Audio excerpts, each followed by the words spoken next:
All right, hey restorers, welcome to a fresh restoration masterclass sponsored by DocuSketch. We are with Nelson again for this episode, which is always very exciting for me. And he and I spend enough time catching up beforehand that then we get like into crunch time when we record, which is great and fun. So we're here to talk about the financial side of scaling and how to protect your margins as you grow. This is a popular conversation in many restoration circles where people talk about, man, I grew a lot and my revenue and top line grew a lot, but man, being profitable gets harder as you grow and as you add in that revenue. So Nelson has a lot of experience in this area and is going to have a lot to add into this. So Nelson, let's kind of start like the big picture on why is protecting margins harder as a restoration company grows? Like you would kind of think if you thought about it quickly, there's going to be more money if I grow, but that doesn't end up being the case. So what's really happening?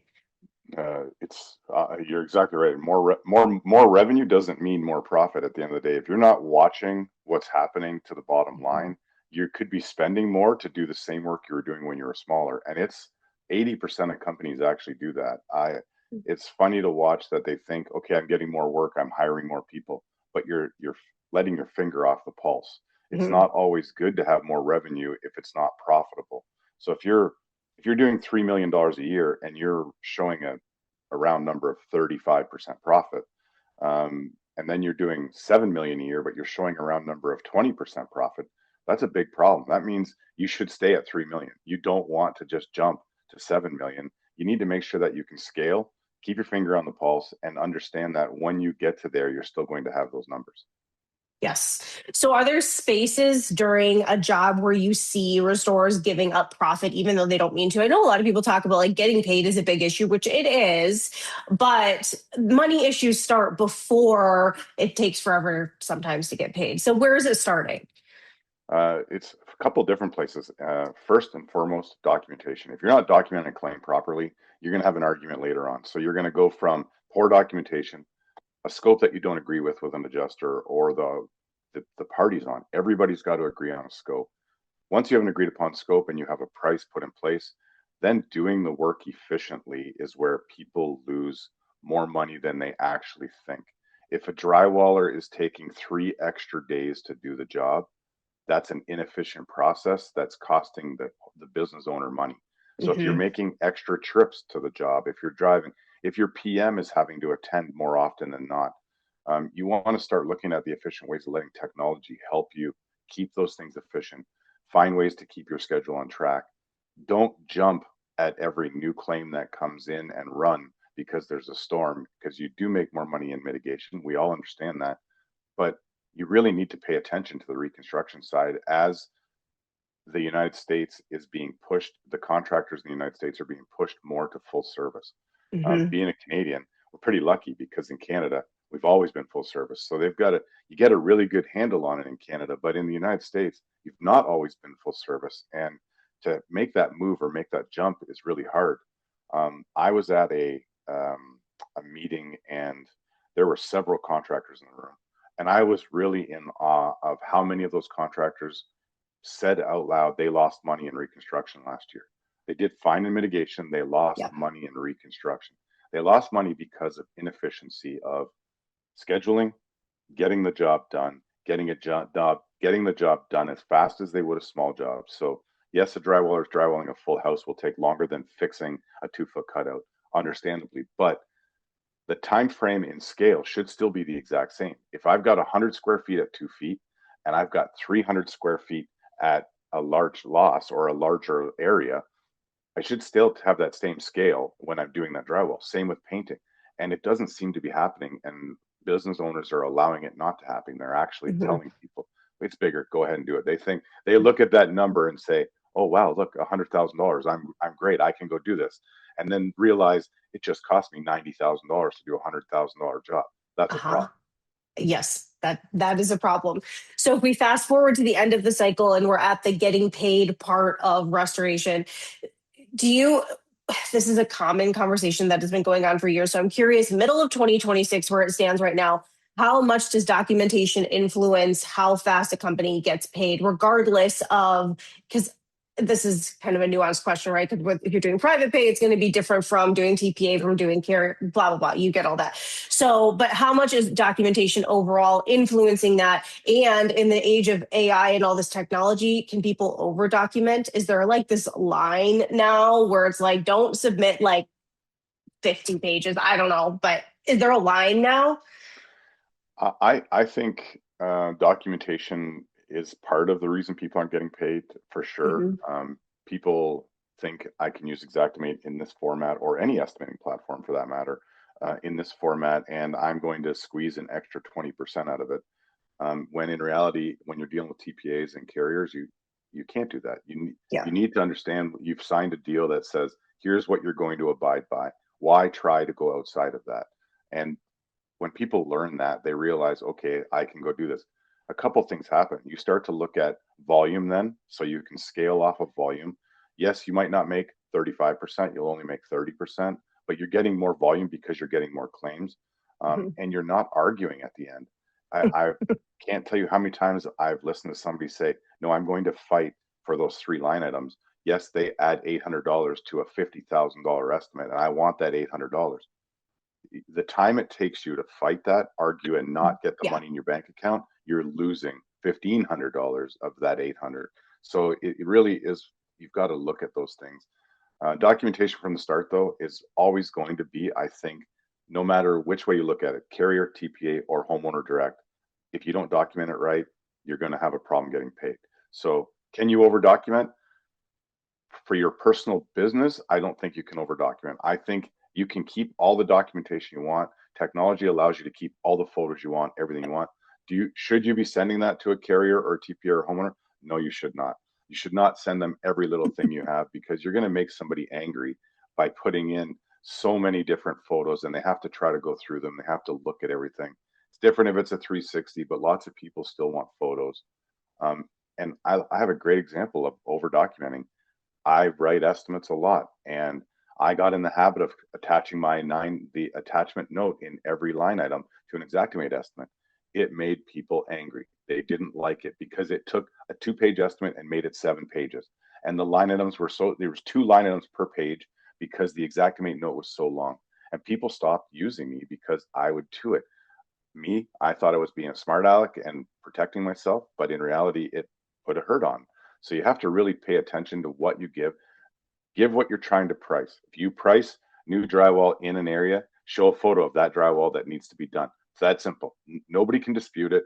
Nobody can argue it. It's a setup of what it looks like. If you're using technology, technology gives you the easy way of 360, 2 photos, and you can show before and after. Really simple. Mm-hmm. You don't have to develop it. There's no cost to do it. It's really quick to do. Perfect. So talking about all this, do you think how much of the issue is documentation and how much is documentation influencing the getting paid issue that people have? Can that really help clear it up? I think it does. I honestly think documentation helps clear it up more than anything and more than people realize. Yeah. And people realize they're documenting. And we were talking before we came on here about the technicians and going back to the technicians not having enough training to understand what they need to document for somebody to get paid because they don't necessarily realize how important it is to document that scratch in the floor, to document, hey, we went an extra foot. The PM said we're going to here, but we went an extra foot and we didn't take a picture of it. And now you're paying for an extra foot of drywall.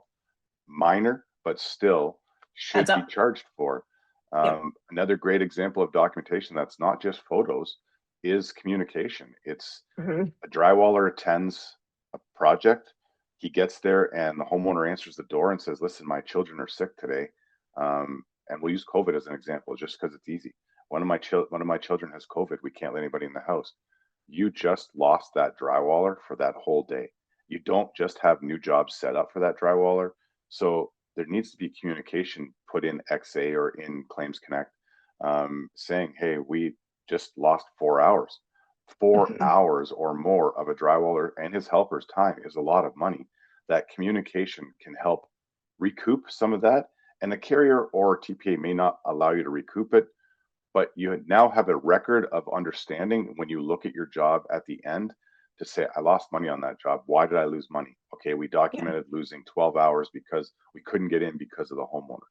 Most carriers will actually look at that, I think, and understand that, yeah, we totally understand that. And we do Yeah. have to start to cover that. Yes. Perfect. Okay. So looping back to kind of where we started on, as you grow, it gets harder to be profitable in some ways, and that kind of the areas you lose money. So let's say a company scales from 2 million to 10 million. What are some of the financial processes that need to become standardized in that window when you're going from the 2 to 10? What needs to be changing from that one size to the next? The the biggest thing is the SOPs. Make sure that your Mhm. SOPs flow from one crew to the next. When you're at 2 million, you're probably running with three crews, and those three crews are doing the exact same thing all the time. Because you're going to go to 10 million, don't let that change. Don't let somebody else come in and say, no, we did it this way somewhere else. One of the downfalls to restoration is there are a lot of, this isn't the downfall. There are a lot of great people in restoration, but Yes. the downfall side of it is there's a lot of fly by night people in the restoration industry that Yes. don't necessarily understand what needs to happen, and they need to learn and they need to change their way. And there are people that have gone down that path and you know met their demise. Honestly, me being one of them. You go down the wrong path and you grow too quick and you see a wall that you can't get out of. You're stuck. Mhm. There's nothing you can do. So you either have to make a change and learn to redo it and do it properly, or you're going to put yourself in a bad situation where you're not going to end up in business anymore. You Yes. have to pay attention to what you're doing. So if you know you can get to 2 million and you were really profitable, if you can get to 1 million and you're profitable and you want to scale to 2, follow your path. Do what you did exactly. Don't let it change. Keep on that same path because you were successful, God, to get there.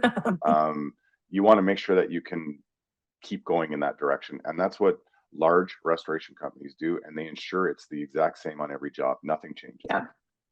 Okay, so quick wrap up question here. I know you love to work with technicians, and that's the area that you're really passionate about. So, as kind of this middle window for restoration changes where technology is helping with the PM and estimating roles, and technicians are becoming more and more vital, what is the role of the technician, or what should it be moving into the future when it comes to this financial viability, the profitability, those kind of things? I know it starts with the technician. So, what does that mean? The technician, if you look, if I go back 30 years ago when I was still in the field, 35 years ago, and I was a technician, we did everything. Mhm. We took care of the homeowner. The homeowner cried on our shoulder. It was not till later on that the PM role became relevant in everyday claims, business as usual claims. And I think that the industry as a whole is going to go back to there, and it needs to go back to there. That the technician is going to be the one that's running that technology in the field. You're still going to need your PMs on large claims. You're still going to need your PMs on commercial losses. Those people that coordinate those types of things. But on the $10,000 and $20,000 water losses, which is about 80% of most restorers' work, your technician can handle a lot of that work, helping free up other time for your PM for the things that you're losing money on, things that keep that PM from the windshield. Think about two major things that restorers always forget about that's costing them money: windshield time, screen time. If they're spending time in the windshield or they're spending time in the screen, both carry a zero ROI. Yep. Both show zero ROI. That's a huge factor. And when you look at how much a PM is driving around, because his whole job is driving around and looking at jobs, keeping people happy. PMs have a great job to do. You've heard me say this before on podcasts. They have one of the hardest jobs in the world, in my opinion, because they need to know construction. They need to be a psychiatrist. They need to know decorating. There's so much they need to know: insurance restoration. They need to know policies. There's so much they have to know, but they're constantly at the windshield, and it's not profitable for them to be at the windshield in today's day and age.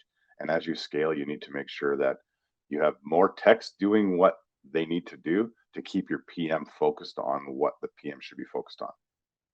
Perfect. All right, Nelson, pleasure as always. Thank you so much for all of your wisdom and insight. For people who are listening, you can catch more of the masterclass on YouTube or on your favorite podcast station by searching Restoration Today. And then for the masterclass, Nelson, any final tidbits on this one? Just keep pushing. It's a great industry. don't let somebody push you out. Just make sure you keep pushing, because again, you're in the greatest industry in the world. Amen to that. All right. Thank you, sir. Thank you.